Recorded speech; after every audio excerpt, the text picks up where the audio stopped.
The ants get in your ears when you are sleeping. ये चूटियां जो है ना आपके कानों के अंदर चली गई थी जी जब आप सो रहे थे, या आप सो रहे हो, ठीक है, चली जाती हैं, ठीक है, आप इसको प्रेजेंट में लो, प्रेजेंट कहिए कि जी चूटियां हैं आपके कानों के अंदर चली जाती हैं जब आप सो रहे हो, ठीक है। अब यहाँ पर जो इन है ये आपका देखो, अब यहाँ पर ऑब्जेक्ट की जब बात आएगी ना तो बस कहानी वैसी की वैसी आपकी पहुंच जानी चाहिए। जैसे ही ऑब्जेक्ट की बात आएगी तो आपने बिल्कुल समझ लेना कि भाई साहब इसके बाद जो है ना आपका ऑब्जेक्ट ही आना है। ऑब्जेक्ट ऑफ प्रेपोजिशन यही है कि भाई ये इन प्रेपोजिशन इस नाउन के साथ फॉलो हो रहा है, ठीक हो गया। द एंड्स, ठीक हो गया। गेट इन योर ईयर्स, ठीक हो गया। तो ये आपके पास एक नाउन, ठीक है, और ये ऑब्जेक्ट प्लेस के अंदर पड़ा हुआ है और ये इन आपका प्रेपोजिशन इसके साथ फॉलो हो रहा है, तो इसलिए ये आपका ऑब्जेक्ट कंप्लीमेंट कहलाता है, ठीक है। अब यहां पर एक और बात यहां पर ये आती है कि when the object of preposition is a pronoun it must be in the objective case. ये बड़ी मजे की बात इसने यहां लिख दी। दिस जस्ट मीन्स दैट कि अगर आई ही शी इट, कभी आप ये देखेंगे कि यहां पर आप मैं लिखूं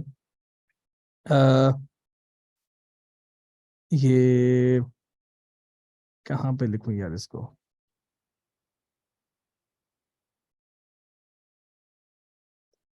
ये नीचे है ना, ये देखो ये भी लिखा ही हुआ है, ठीक है। यहां देखें जी, कभी आप ये देखेंगे कि जी गो विद शी, कभी पढ़ा आपने ऐसा, गो विद शी। ये शी जो है ये सब्जेक्ट प्रोनाउन है भाई, इसकी प्लेसमेंट एक वर्ब से पहले है, वो उसकी जगह यहां है सब्जेक्ट की जगह पे शी की, फिर वर्ब की बारी है, फिर ऑब्जेक्ट है, ठीक है। और ऑब्जेक्ट के लिए यहां पर ये गो आपका वर्ब निकल चुका हाथ से, उसके बाद ऑब्जेक्ट चाहिए तो शी कहां से आएगा। फिर यहां पर आपका शी के लिए जो ऑब्जेक्ट है, ऑब्जेक्ट प्रोनाउन वो आपका हर है, ही के लिए हिम है, इट के लिए इट है, यू के लिए यू है, दे के लिए देम है, वी के लिए अस है। तो वो ये जो है ये अस, ठीक है, हर, हिम, ये ऑब्जेक्ट प्रोनाउन है आपके पास, ठीक है। तो वो यही बात कर रहा है, जब बात ही ऑब्जेक्ट की हो रही है, प्रेपोजिशन की हो रही है, ठीक है जी, फॉलो तो करेगा प्रेपोजिशन, लेकिन प्रेपोजिशन जो फॉलो करेगा वो भाई ऑब्जेक्टिव केस को करेगा।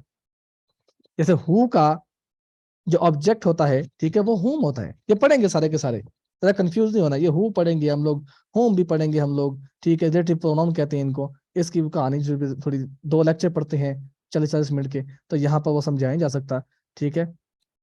तो ये अभी समझना है आपने, जो अभी ऑब्जेक्ट की कहानी समझा रहा हूँ, फिलहाल आपने वहीं पर रहना है, किसी और जगह नहीं भाग जाना, ठीक है।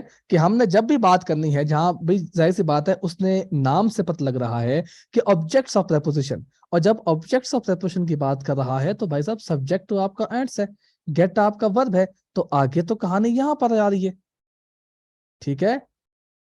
तो ये जो चीज है, ये जो इज है आपका, ठीक हो गया, यूर, ये यूर आपका एक एडजेक्टिव, इज आपके ये जो नाउन हो गया, और इन आपका प्रेपोजिशन जो है इस नाउन के साथ फॉलो हो रहा है, और प्रेपोजिशन जो है फॉलो होती है नाउन के साथ, प्रोनाउन के साथ, और किसी जर्नड फॉर्म के साथ। तो ये सेंटेंस आपका एकदम करेक्ट हो गया।